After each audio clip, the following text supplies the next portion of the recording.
Vou tentar. Primeiro, boa noite.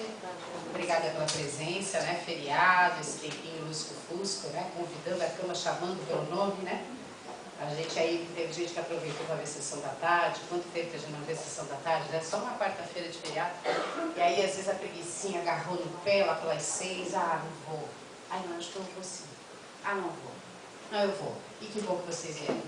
Tá certo? A gente vai ter uma conversa bem prazerosa hoje. Espero que Deus me use como instrumento para tocar no coração de vocês. Eu tenho certeza que a mensagem que eu vou trazer hoje, que eu preparei aí nos últimos dias com muito carinho para vocês, tenho certeza que vai tocar no coração de cada um da maneira que tem que tocar. Cada um vai entender, vai se ver nos exemplos que a gente vai colocar aqui e vai tentar crescer, evoluir, aprender um pouco mais, como eu também aprendi ao preparar essa palestra. Tá certo? Então vamos lá. Para a gente começar, primeiro, o dia do trabalho, né? A gente está aqui hoje, e curiosamente o dia de trabalho é o dia que a gente ganha folga. E talvez seja justamente para refletir, para a gente aproveitar essa data, esse feriado, para a gente refletir e para a gente compreender um pouco do que é o significado. A gente acaba se automatizando, né? Já falando dos tempos modernos e da vida automatizada que a gente leva, muitas vezes a gente acaba se automatizando, acorda de manhã e sai para trabalhar e volta e faz a mesma coisa todos os dias e às vezes se queixa todos os dias daquele trabalho e a gente não para olhar para dentro de si e olhar o papel que a gente tem nessa engrenagem chamada vida, né? Não só na engrenagem da nossa empresa ou da nossa casa, ou muitos de vocês autônomos, mas na engrenagem chamada vida. Nós como cidadãos, como trabalhadores, como pais, como gerentes, como funcionários, enfim, nessa engrenagem. Eu vou fazer uma rápida explanação sobre a história, né? Porque eu sempre até falo isso para os meus filhos, que para a gente conseguir compreender as coisas do presente do ponto de vista histórico, sociológico, político, a gente precisa conhecer a história, precisa conhecer a evolução. E no Espiritismo, em especial, a gente fala muito da evolução do ser humano, né? Que nós estamos aqui para evoluir, que nós pretendemos nos tornar seres melhores para chegar num ponto mais alto da evolução. E assim foi com a humanidade. Lá atrás, desde os homens das cavernas, até hoje, nós é de terra e gravata. Se isso é evolução, há quem questione também, né? Tem gente que acha que lá no tempo das cavernas a gente era mais feliz. Mas... bom, a palavra trabalho vem do latim que é tripalho. Tripalho designava um instrumento de 3 pés, uma coisa mais ou menos assim. Mas uma espécie de um tripé. Um fincado assim, mais 2, e aí eles amarravam pessoas aqui, isso obviamente lá na Idade Média, para torturar. Então olha só que curioso, que trabalho vem da palavra tripalho, que era um instrumento de tortura. Ou seja, lá atrás, quando nós começamos a falar em trabalho, já se relacionava o trabalho à tortura. Ai, meu Deus do céu, tem que ir de novo para aquele emprego. Quem não está relacionando na sua cabeça trabalho com tortura também, né? Se está relacionando, tem alguma coisa errada, porque a gente vai rever isso, porque o trabalho tinha que ser uma coisa prazerosa, tinha que ser agradável. Afinal, muitos de nós, pelo menos eu, passo mais parte da minha vida no trabalho do que com os meus filhos, com as pessoas que eu amo, fazendo as coisas que eu gosto, embora trabalho também seja uma coisa que eu gosto. Vamos chegar lá. Então Aristóteles, 400 anos antes de Cristo, aproximadamente, ele dizia o seguinte, que se o olho tivesse uma alma, essa alma seria o olhar. Se o machado tivesse uma alma, essa alma seria o cortar. Então ele achava, Aristóteles dizia que alma é função. Então, por exemplo, qual é a sua profissão? Qual é a sua profissão? Professora. Então, no caso, como é o seu nome? Da Clarice, para Aristóteles, a alma da Clarice seria ensinar. A sua profissão? Estética. Estética, seria embelezar. A alma dela seria embelezar. E assim cada um de nós. A minha seria reportar, contar histórias. Essa seria a minha alma. Não está muito longe disso. Aí, mais tarde, na Idade Média, já passando a Idade Média, os nobres, eles relacionavam o trabalho à vergonha. Só o escravo, que em tese era um ser abaixo dele, enfim, os agricultores, só esses podiam trabalhar e usar da força física. O nobre, a realeza não usava da força física, não trabalhava, não pegava no pesado, não fazia nada, resumindo a obra. Por isso que era aquela sacanagem danada lá na época, né? Voltaire, daí já por volta de 1600, Voltaire nasceu em 1696, em Paris. Ele dizia o seguinte, que o trabalho cura 3 males: o tédio, o vício e a necessidade. Nós vamos discutir isso mais à frente, mas se Voltaire tivesse errado, não teria ninguém alcoólatra, né? Pelo menos nenhum trabalhador alcoólatra, não teria ninguém deprimido, ninguém que trabalhasse deprimido, e não teria também nenhum trabalhador passando necessidade. Concordam? Então já cai por terra a ideia de Voltaire, mas essa é a evolução do pensamento humano. Aí também, por volta de 1700, Benjamin Franklin disse aquela tradicional frase que se perpetua até hoje, que o trabalho dignifica o homem. Em tese é verdade, mas infelizmente nem todo trabalho dignifica o homem. Há trabalhos nada dignificadores, porque não são valorizados, porque não são regiamente remunerados, enfim. O marxismo, aí são correntes políticas já do século XVIII, XIX, o marxismo coloca o trabalho como toda a fonte de riqueza. Não existe riqueza sem trabalho, não existe trabalho sem riqueza. O trabalho é quem produz a riqueza do mundo. Já no capitalismo, o trabalho é uma medida de valor econômico. Né? Através do trabalho eu consigo mensurar o valor de um carro. Por que aquele carro custa 50 mil e o outro custa 150 mil? Porque o que tem 150 mil exigiu mais trabalho. Exigiu mais peças, exigiu mais design, exigiu um material produzido por mais trabalho. Então, no capitalismo, o trabalho gera a medida de valor econômico. E atualmente a gente enxerga o trabalho sob o ponto de vista da empregabilidade. Nessa concorrência maluca e desleal, as pessoas têm que desenvolver uma capacidade surreal de empregabilidade. E aí prega-se hoje, pelos filósofos da atualidade, que você tem que, para manter esse conceito de empregabilidade, você tem que se manter sempre atualizado. Não acaba nunca. Antes, quando eu era criança pequena em Barbacena, que nem diz ditado, trabalhar no Banco do Brasil era um troço sensacional. Não era? Quando um primo passava no concurso do Banco do Brasil, esse está feito. Casaco de funcionário do Banco do Brasil, isso não, né? Teve aquele auge do Banco do Brasil. Aí depois, era a Petrobras. Nossa Senhora, trabalhar na Petrobras estava com o futuro garantido. Não tinha erro, né? Hoje em dia não tem mais. Hoje em dia não tem mais, não, vou aqui que é certeiro. Né? Até um tempo atrás, 10 anos, 15, a menina ou o menino que fizesse medicina vai ganhar bem. Hoje em dia tem médico, gente, trabalha de manhã, de tarde, de noite para ganhar 5, 6 mil. Não é um salário, 5, 6 mil, mas para trabalhar de manhã, de tarde, de noite. Sem folga, sem final de semana, né? Não tendo vida mesmo. Para ganhar lá, olha, se conseguir 5 mil. E com 5 mil a gente fala, nossa, 5 mil é um salarião. Mas hoje em dia 5 mil para sustentar uma família de pai, mãe e 2 filhos que querem ter um colégio particular, que precisam pagar aluguel ainda, né? Mercado já vai metade disso, né? Comida está cara, enfim. Né? Os conceitos, os valores das coisas mudaram, né? Na última década, e mudou muito rápido, né? Eu, por exemplo, fiz faculdade de jornalismo, nosso laboratório de redação era numa máquina Olivetti. Calcula isso. Agora é porque eu comecei muito cedo, tá? Enfim, e aí, de repente, eu me vi dentro de uma redação onde eu tive que me adaptar a um computador. Me apresentaram muito rapidamente, por sinal, Roberto, computador, Roberto, e vire-se.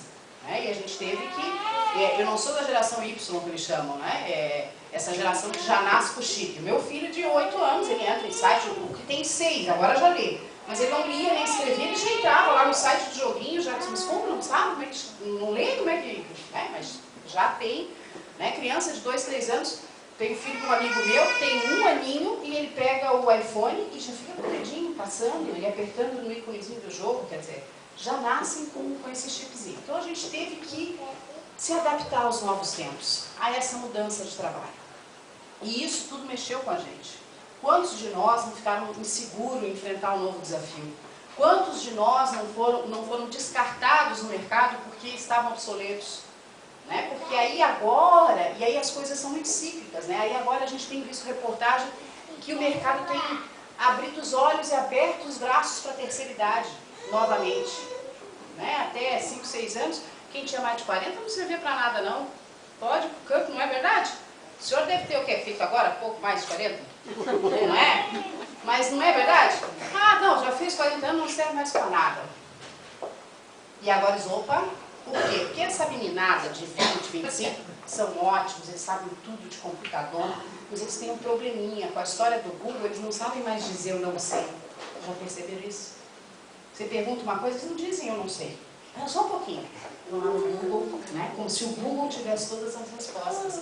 Tem muitas respostas, mas aquelas para a alma, para o crescimento, para a evolução mesmo, essas a gente não encontra nem no Google e nem em poucos livros, em pouquíssimos livros. A gente encontra assim na vida, né? Lendo outros tipos de mensagem que não só do Google. E o trabalho é um meio para tudo isso, para essa nossa evolução. O próprio Allan Kardec coloca que o trabalho é um meio de evolução e de expiação. Muitos de nós, já lá ainda no momento em que, antes de reencarnarmos, quando escolhemos essa nova vida, nós já decidimos o que queríamos ser, inclusive profissionalmente, para que tivéssemos mais chances de cumprir aquilo que tínhamos para cumprir por aqui, né? E aí assim, ó, a gente vê, será que tem alguma profissão que é melhor que outra? Você acha que tem uma profissão que é melhor que outra? Você acha, por exemplo, assim, ó, que um contador, aquele cara que faz declaração de imposto de renda, o trabalho dele é mais, menos ou é igual a que um médico? Qual que você acha que é mais importante? Você acha que é o médico, né? Você acha que é o médico também? Você acha que é igual? Acho que todo trabalho é digno. Não, com certeza, que todo trabalho é digno, né? Mas você acha que o médico tem alguma coisa de melhor que o contador? São funções diferentes. É mais importante? O que vocês acham? Você acha que o médico é mais importante? Ai, que coisa séria. Vocês falam a verdade, que nem a moça ali falou. Vocês acham sim que o médico é mais importante que o contador? A maioria acha. Hã? Então nós vamos dispensar os médicos, vamos chamar só os contadores. Hã? Quem aqui vive sem um contador? Levanta a mão, por favor. Quem vive sem um contador? Quem é que vive sem um médico aqui? Ninguém se arriscou, né? Mas eles não são melhores. De fato, o contador e o médico não tem diferença entre as duas profissões. E aí eu pergunto, por que então alguém é um médico e alguém é um contador? Por que o contador veio aprender na vida, né? O médico tá, de repente, em outras vidas, foi alguém relapso com a saúde, foi alguém até que cometeu crimes contra a vida, e aí veio dessa vez para resgatar essa história. E o contador, coitado, fez conta errada na outra vida? Tudo tem um porquê. Na outra vida, sabe lá se esse contador não roubou alguém, não foi um comerciante trapaceiro, que agora ele tem que prezar pela legalidade dos clientes. E agora 2 mais 2 é 4, muito bem. Então tudo tem um porquê.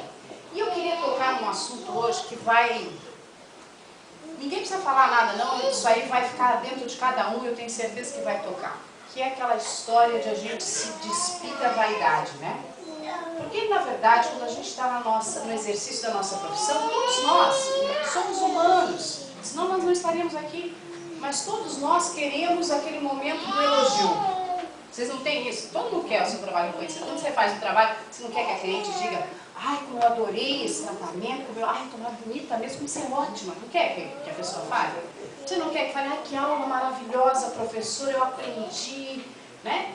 A gente tem que separar essa satisfação profissional, que é natural e é saudável, da soberba, né? Daquela história de... porque você está fazendo esse trabalho, por quê? Por que você desenvolve o trabalho que você desenvolve? Só para ganhar o dinheiro no final do mês? Será que é isso? Você sabe que foi feita uma pesquisa com trabalhadores brasileiros em várias capitais e foi perguntado o que é mais importante no seu trabalho. E salário apareceu em 5º lugar. Salário apareceu em 5º lugar. Aparece antes reconhecimento, aparece antes relacionamento, aparece antes oportunidades que esse emprego dá, aparece antes benefícios. O salário aparece em 5º. Então, claro que dinheiro é importante, meu Deus, e como é, né? Infelizmente, na vida que a gente leva, as coisas acontecem em função do dinheiro. A gente consegue se vestir, comer e tal, mas primeiro que a gente não trabalha só para o sustento, né? Se fosse só para sustento, a gente começaria de repente a trabalhar bem menos. A gente trabalha por algo mais, por uma satisfação pessoal, a gente trabalha para a nossa evolução. Eu tenho 4 filhos e eu às vezes questiono a minha atividade de mãe sendo o profissional que eu sou. Porque eu tenho às vezes 2, às vezes 3, às vezes 4 empregos, estou sempre a milhão, estou sempre fazendo muitos trabalhos. E aí eu penso, mas aí eu estou falhando como mãe. Aí isso já passou, eu já convivi muito com a culpa, né? E quantas de nós aqui, meu Deus, né? Mais um plantão, mais uma hora extra, mais um final de semana, mais um serviço. E aí eu não estou mais lá com meu filho nessa hora, com a minha filha. E a gente vai negociando com a gente mesma a culpa, né? Para compensar. Mas eu cheguei num ponto da minha vida que eu disse o seguinte para mim mesma: eu tenho que ser honesta comigo. Eu não estou trabalhando só para levar dinheiro para as crianças e para garantir a elas uma vida digna com casa, educação e alimentação. Eu estou trabalhando porque é importante para mim. Eu só sou a mãe que eu sou, com todos os meus defeitos e as minhas qualidades, porque eu sou a profissional que eu sou também.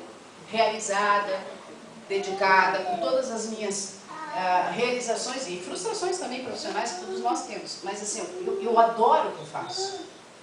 E aí às vezes às vezes não. Eu, com bastante frequência, eu agradeço a Deus, porque eu acho que eu sou uma privilegiada. Eu não tenho estatística sobre isso, mas eu acredito que a cada 10 pessoas, pelo menos umas 6 não fazem o que gostam. Pelo menos umas 6. Fazem apenas aquilo que lhe é possível fazer, o emprego que lhe for possível conseguir, para garantir o sustento do dia a dia. Mas não que aquele emprego lhe realize, lhe estimule, lhe deixe feliz, nada disso. É só um emprego. Aliás, um emprego que todas as segundas-feiras parece ainda mais pesado. Quer ver naquele Facebook, né, no domingo? É um festival de segunda-feira não presta, não acredito que acabou o final de semana. E quando começa lá pela quarta, quinta-feira, sexta-feira, vem pra mim, querida, eu te amo, né? Final de semana tá chegando, a vida vai voltar.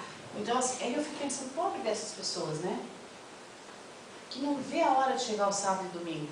Porque elas têm 5 dias de trabalho e 2 de descanso. Isso quando tem sorte, né? Porque a maioria das vezes trabalha no sábado também. Aí tem só um dia de descanso. Imagina que tortura você acordar todos os dias imaginando que você tem que ir para aquela droga daquele trabalho de novo, me perdoe a expressão. Mas quantos de vocês e de nós já não pensou assim em algum momento ou ainda pensa? Tem uma coisa errada. Por outro lado, aí eu questiono para vocês assim, quantos de vocês têm vivido essa situação de insatisfação com o emprego ano após ano? Eu já vivi também insatisfação pessoal, mas profissional, mas aquilo durou um tempo, porque chega uma hora que você diz, gente, eu não suporto mais esse emprego, eu tenho que procurar outra coisa. E tem pessoas que se acostumam com a vitimização, eu sou a vítima. Então, até parece que ele vai gostando disso, vai se acostumando com essa história de reclamar do seu emprego. Aí eu pergunto, aí você pergunta para a pessoa assim, mas tá, você reclama, seu emprego é ruim, você já se perguntou por que ele é ruim? Porque o meu patrão, ele é eu detesto aquele homem. Eu acho que aquele homem, ele é injusto, ele é um saco, aquele homem. E você, é uma boa profissional? Aí você vai dizer, eu faço o que dá, né? Sabe lá se ele não faz o que dá também? Né? Aí você faz o que dá, ele faz o que dá, e aí ele acha você uma péssima profissional, não te demite para não pagar a indenização, né? Tá torcendo para você pedir demissão, e você acha que ele é um péssimo patrão, e faz o que dá também, e fica torcendo para ele te demitir para você pegar o fundo de garantia. E aí fica aquela briga, né? E isso dura 1 ano, e dura 2, e dura 3... E isso vai minando a alma da gente. Porque quando a gente passa 8, às vezes 10, às vezes 12 horas num local que te suga as energias, que te suga as forças, que te deixa infeliz, que efeito vocês acham que isso traz para a vida de vocês? Que mulher volta para casa do seu marido depois de 10 horas no emprego que lhe extingue as energias? Que mãe volta para casa? Que cidadã sai na rua? E aí a gente acaba entrando num ciclo de doença emocional. E de achar que as coisas são assim mesmo. Eu sou uma infeliz. Uma vez um sábio andava com seus discípulos no caminho e encontrou um homem ajoelhado rezando com um carro atolado. O carro atolado e o homem do lado do carro. Ai, Senhor, me ajuda, desatola esse carro, pelo amor de Deus. O sábio passou, viu aquilo, seguiu o seu caminho.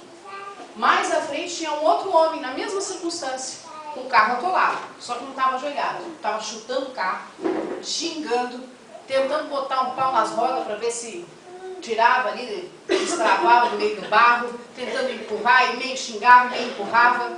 E naquele homem o sábio disse: discípulos, vamos todos empurrar e ajudar esse homem. Assim fizeram, o carro desatolou.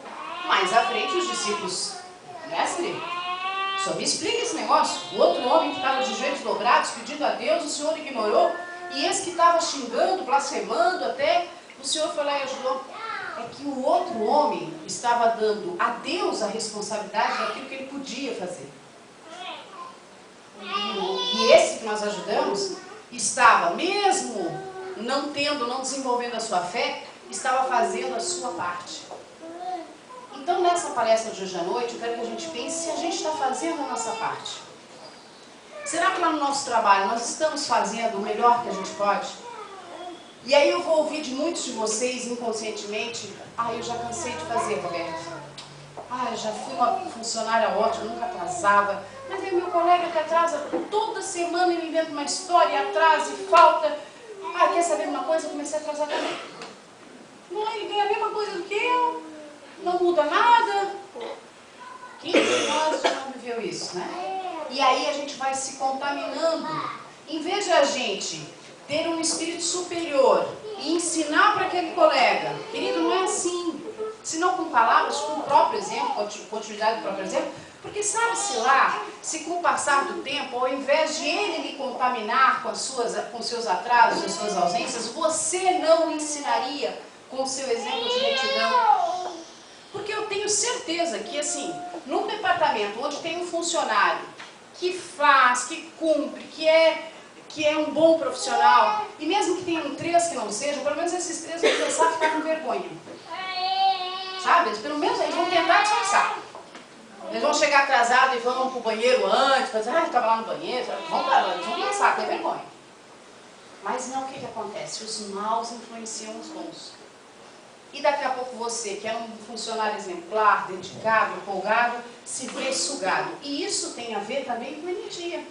Porque aquela alma que não está no caminho da retidão, nem profissional, que provavelmente também não está no caminho dessa retidão pessoal, ele traz consigo essa energia ruim.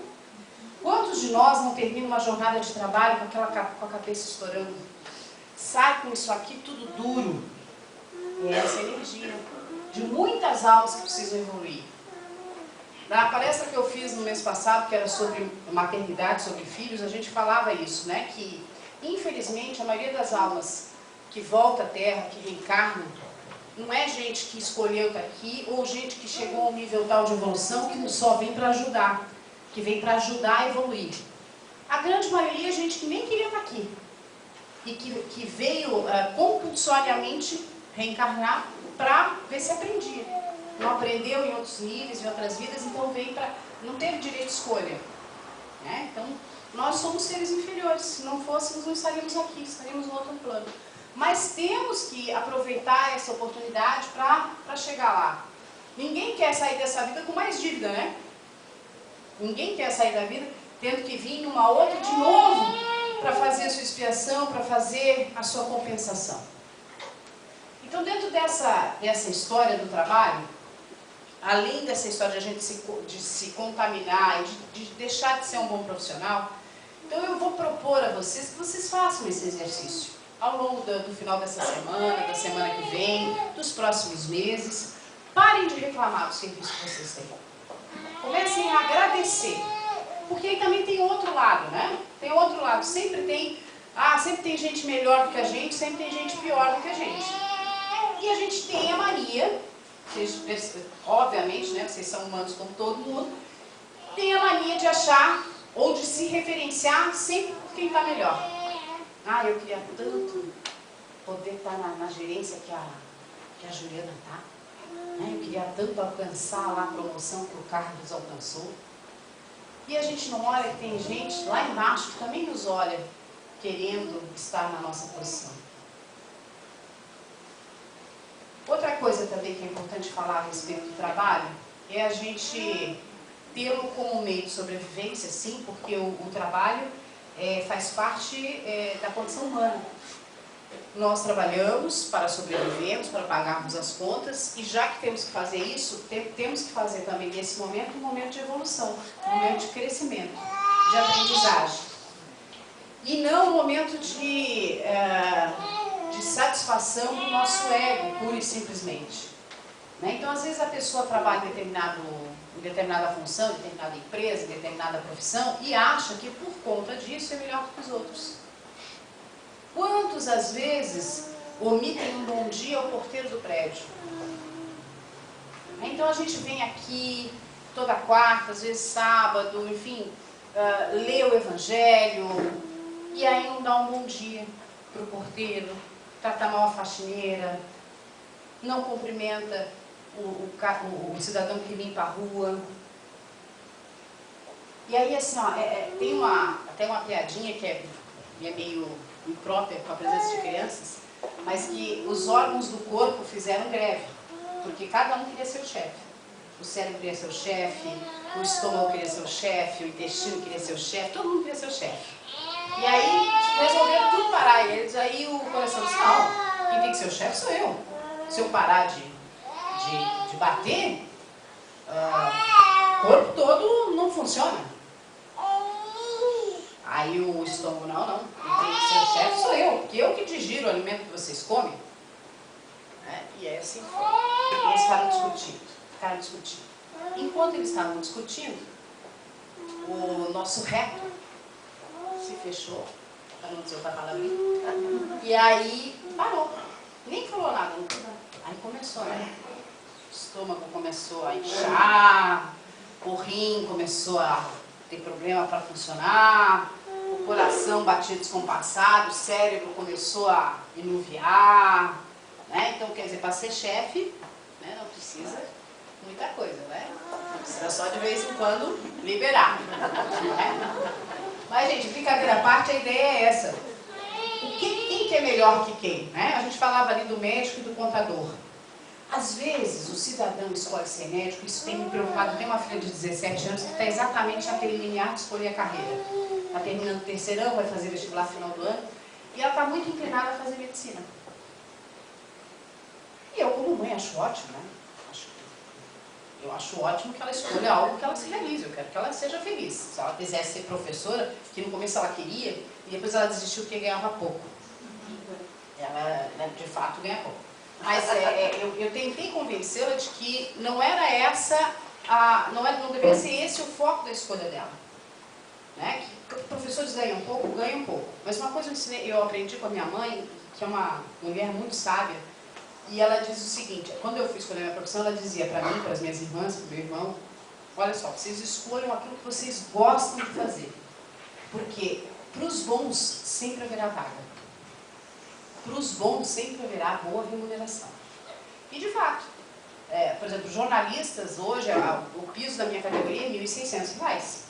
Eu ganho mais do que isso? Não que eu seja fantástico, mas é porque eu me aperfeiçoei, eu fiz pós-graduação, eu me dediquei na profissão e porque eu adoro o que eu faço. E isso reflete no meu fazer. A minha irmã mais velha é professora, né? E ela ganha, acho que, uns R$4.000, porque ela fez concurso, daí foi adicionando triênio, enfim. Não é um mau salário, né, para uma professora. A minha outra irmã é médica veterinária, mas foi para o lado da saúde pública, né, trabalha com saúde pública.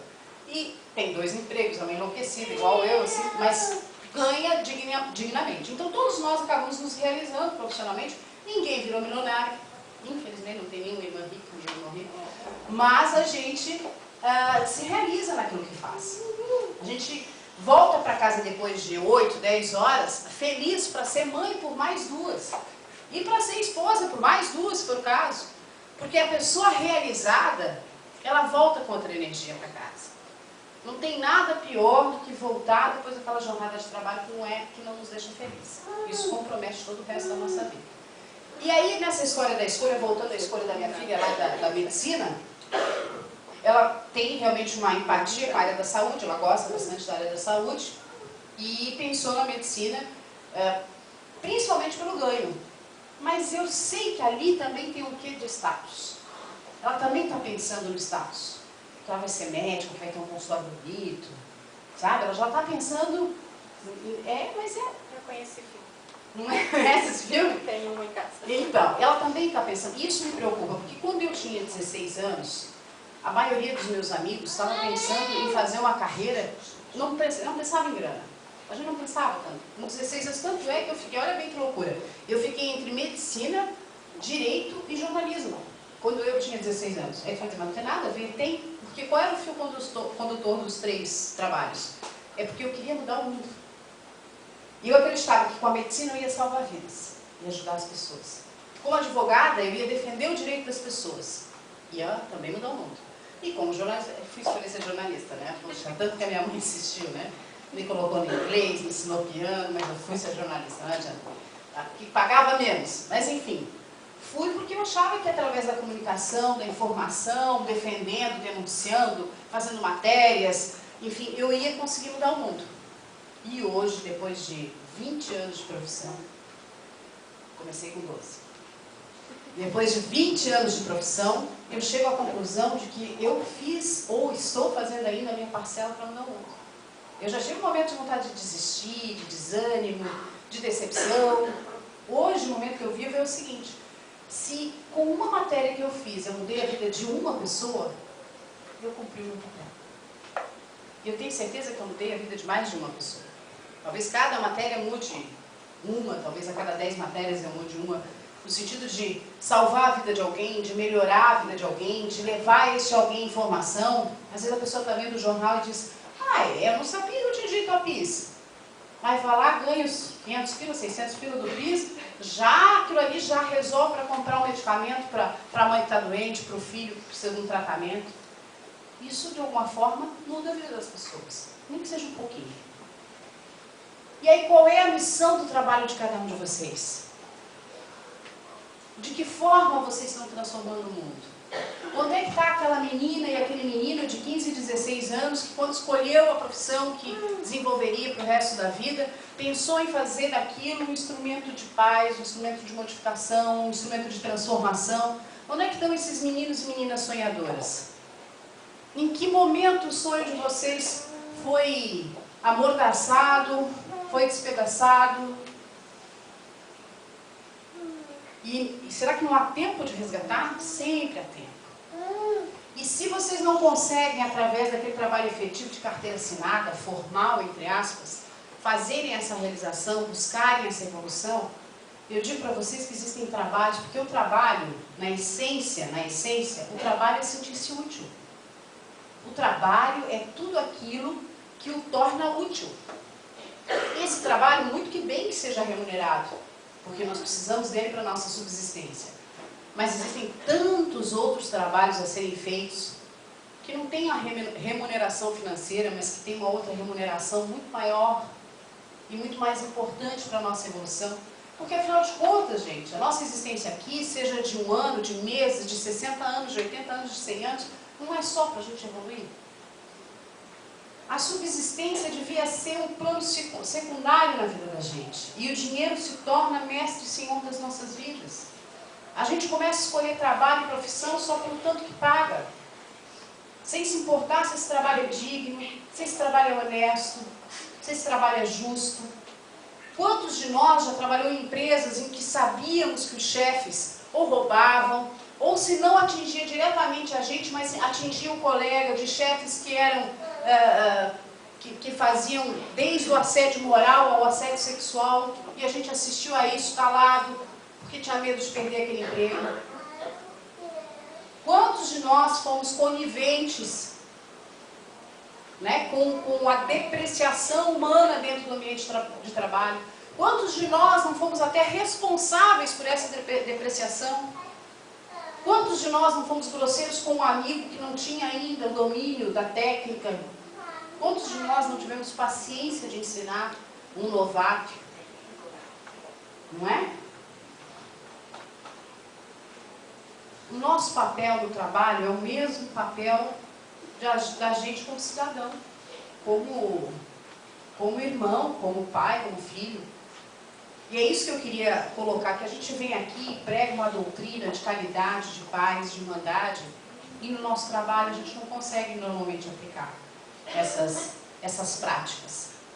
Né? Aí a gente vem, a gente faz a nossa oração, a gente toma o nosso passe, a gente lê o Evangelho, e aí a gente chega no nosso trabalho e dá um coice no colega.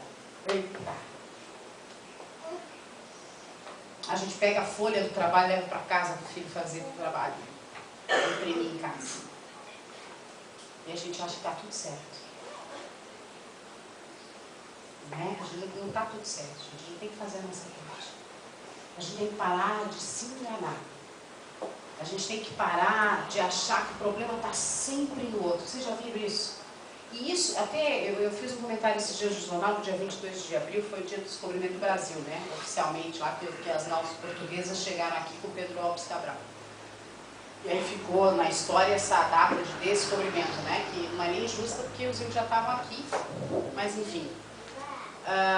Descobrimento talvez no sentido que eles aí descobriram o Brasil, né? Tiraram o ouro, tiraram a mata, descobriram o Brasil. Bom, mas nesse sentido, eu falava que o brasileiro, nós temos aí 513 anos oficiais de história, né? Enquanto civilização conhecida e constituída. E a gente tem muito para evoluir como cidadãos ainda, né? Como comunidade, como país. E como atitude, como cultura mesmo, né? Em outros países, em outros continentes, a gente já vê um comportamento das pessoas diferente. Eu conheço a história de um rapaz que foi fazer um estágio na Volkswagen, na Alemanha. É um brasileiro, foi fazer um estágio lá. E foi, nos primeiros 2 meses, até ele achar um lugar e tudo mais, ele ficou hospedado na casa de um outro funcionário da Volkswagen. E todo dia esse funcionário tinha mania de chegar mais cedo no trabalho. Começava às 8, ele chegava às 7h30, 7h40 no máximo lá na feira. E era um pátio imenso, porque imagina, 2.000 funcionários da Volkswagen, pátio imenso. E aí ele estacionava lá longe. E eu disse, o caminhão. Primeiro dia não falou nada, segundo dia não falou nada. Mas já estava irritado, né? Pô, o cara chega, tem um pátio, está todo vazio, por que não estaciona lá na porta, né? Estaciona lá longe, aí a gente vai andando até a fábrica. Ah, mas aí não passou do 4º dia, ele não aguentou, né? Escuta, Wolfgang, tu me desculpa aí a pergunta, mas tu chega cedo já, né? Já chega cedo, tudo bem. Tem esses direitos que eu deixo chegar mais cedo. Mas, pô, a gente já chega 20 minutos antes. Aí tu me estaciona lá longe. E a gente tem que caminhar todo esse pátio até chegar na fábrica. Aí o Wolfgang olhou para ele e disse, só é ET. Mas claro eu estaciono lá longe. Porque quem chegar às 8 vai chegar atrasado. Esse não vai ter tempo para andar. Né? E aí o Brasil... Então é o que eu falo da questão, nós não temos essa cultura, né, da solidariedade, do respeito. É a história do eu sou esperto, né? Eu sou esperto, vou estacionar bem. Eu cheguei antes. Opa, cheguei antes. Não pensa que se eu cheguei antes, óbvio, eu vou estacionar longe, porque eu não estou com pressa, eu tenho tempo de andar até a fábrica. Quem chegar depois é que chega em cima na hora, que não vai ter tempo para caminhar isso tudo. Olha só o que é o pensamento do tal do Wolfgang, né? Quisesse que os Joões e os Antônios brasileiros também tivessem, né? Tivessem esse hábito. Mas o brasileiro ainda tem essa coisa do espertão. Eu vou esconder aquela notinha para não pagar pro leão. Não é? A gente não faz isso. Ai, acabamos de fazer a declaração de imposto de renda. Ou, o que dá aí para tirar? Tem mais um papelzinho aí que eu posso fazer para tirar? A gente pode não concordar com o imposto pago, e muito menos com o que é feito com o imposto. Eu concordo com vocês também que é uma palhaçada que fazem do nosso dinheiro. Mas aí a gente culpa sempre o outro, né? A culpa é do governo. Se ele aplicasse bem o meu imposto, eu tinha vontade de pagar. Mentira, não tem vontade de pagar igual. O cidadão é assim. O brasileiro, em especial, tem essa cultura do se dar bem. Né? O trabalho é posterior. Primeiro eu vou me dar bem. E se eu puder não trabalhar, melhor ainda. Se eu puder fingir, ainda mais agora, gente, essa história é séria, existe de verdade, eu conheço pessoas que sofrem da doença, tá? Mas que tem muito espertão, se fingindo de síndrome do pânico, é ou não é? Porque aí é uma coisa, como é que tu vai diagnosticar? Não tem um exame que bate uma chapa, aparece lá, síndrome do pânico, não tem. São os sintomas que levam o médico a fazer o diagnóstico. Todo mundo tem um cunhado, né? Eu tenho um cunhado também. Eu tenho um cunhado que ficou 2 anos encostado na síndrome do pânico. E não era verdade. E o que me doeu foi ver a minha sobrinha, de 20 anos, dizendo assim, agora o pai já vai, acho que até se aposentar, vai se dar bem. Enganou o INSS 2 anos. Isso me doeu tão profundamente que vocês não fazem ideia. De eu ver que um mau exemplo na minha família já está trazendo novas gerações dos espertões, né? Eu vou me dar bem. Então, gente, para não se estender muito, eu queria fazer aqui essas últimas considerações a respeito dessa posição de vítima e da nossa função no nosso trabalho e no nosso relacionamento, né? Para a gente parar com essa história de que a culpa é do outro, e isso vale não só no trabalho, né, na nossa casa, na nossa vida. Primeiro a gente culpou a família real portuguesa porque levou todo o nosso ouro. Depois começamos a culpar o governo constituído, né? Porque o governo não faz, o governo é ruim, o governo é que... também passei o sinal vermelho, mas é porque também não tenho segurança aqui. Quer dizer, aí uma coisa leva a outra e a gente fica se achando desculpas para não ser bom cidadão, para não ser bom trabalhador. Então assim, se você está infeliz no seu trabalho, para de culpar o chefe. Comece a fazer a sua parte.